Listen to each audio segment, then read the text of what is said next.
Merry Christmas. Ho, ho, ho. Merry Christmas. Well, I got the beard. I got the hat. It's another day of Christmas. It's Monday. I got to be at work in 13 minutes. And luckily, I only live like 3 minutes away from my job. And it's been a busy day already. I've been down to the town hall, which is closed for the holidays, which didn't work out because I want to get the material from the town about their plans for policy audits and from the social justice crew. And whether it's a financial industry of, of the revolution. And the revolution maybe will be televised and not televised. I'm not sure. I think it mostly happens locally and in people's hearts. That's my fundamental belief. And it's Monday morning, and yeah, I wanted to take a look and find out about the industry and how come local towns are paying people with a definite political point of view to give them advice, because I think local people can give them advice too. Now, some form of a remarkable change, I don't know, revolutionary, evolutionary, is definitely needed. And I was just posting something of from my dad online, which can be found on YouTube too, his discussion about how the power of nonviolence, how he saw uh, um, it being the primary effective force in making a change. And I agree with I follow his thinking on that, and I know it's not a easy thing or a simple thing to believe or to feel that you're connected to your quote enemy, that you don't have enemies, that you have the power inside yourself to be fundamentally connected with all life. Um, this is the big challenge, and got to remain positive about. This is like the most profound challenge, and it's not that difficult. Just having this conversation in front of the coffee shop about how hopeless the world is and how it can't be improved. And I just disagree. It's it's it's daunting. It probably will get worse, and there's just all kinds of stuff that hasn't been dealt with for so long. Um, but I think we got to be optimistic and just keep like pick one thing and fix that. One of the things I would say about is I'm going to read something from my dad's list of 10 principles that for his quote new world. Um, Principle number 5, he called it decentralization.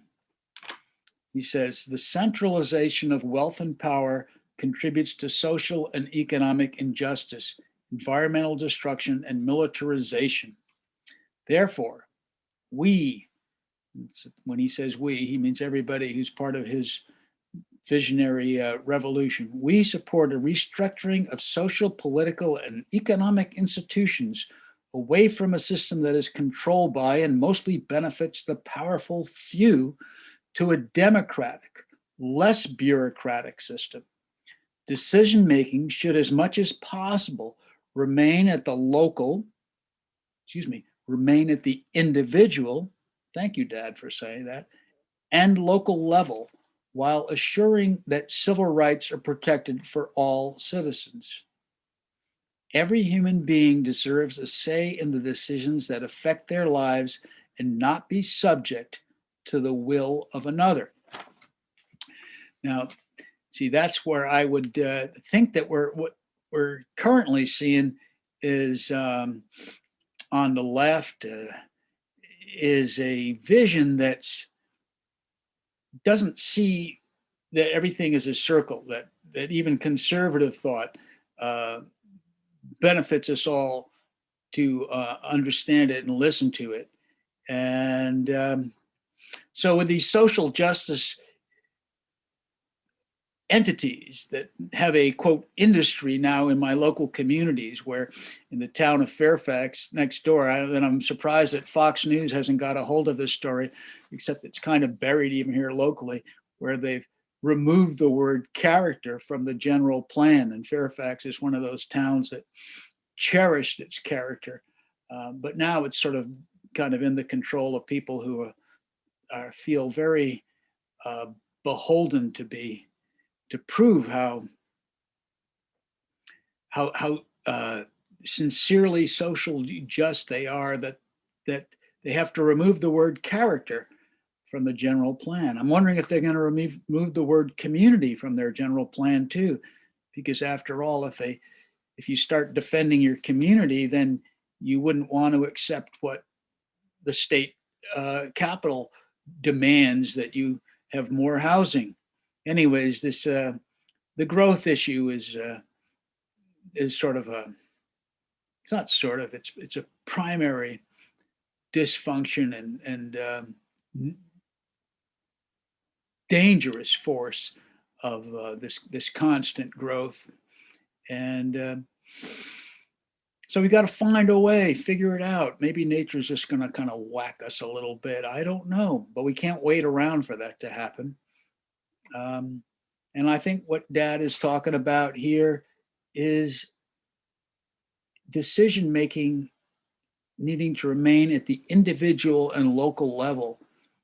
Means that we can't sit back and accept that Sacramento can tell any community how big to grow, how many apartment complexes they need, to tell us that we have a crisis, when maybe we don't have a crisis beyond your own stupidity.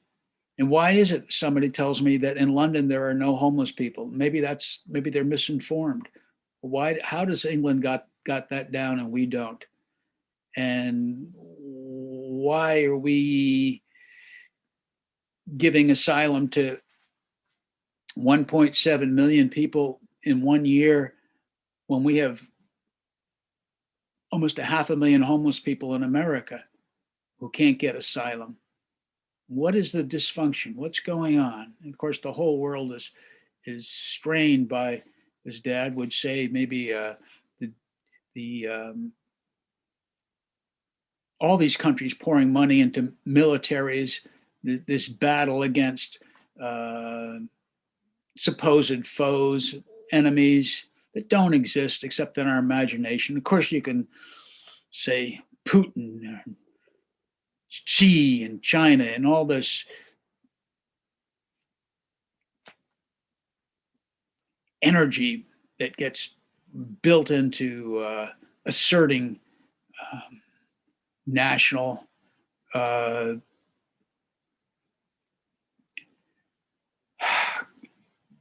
goals of either domination or just self-defense. I'm all for self-defense. I think that'd be good. We can agree on the borders. Sounds all right to me. But just just a lot of too much fear. All right. So Santa Claus says, everybody, breathe out, breathe in, um, and we'll make it through another day, and it'll be all right. And put some good vibes into your little community wherever you are. If you can possibly leave your car at home, if not today, then tomorrow. What can you do without a car? What can you do by walking? Um, I just feel like that's, to me, I believe that's sort of the solutions of the world. Being really, really good to nature. All right. Cheers, love, whatever that mystical power signifies, experiences. Cheers. Later. Ow. Bow. Bow wow. Roof.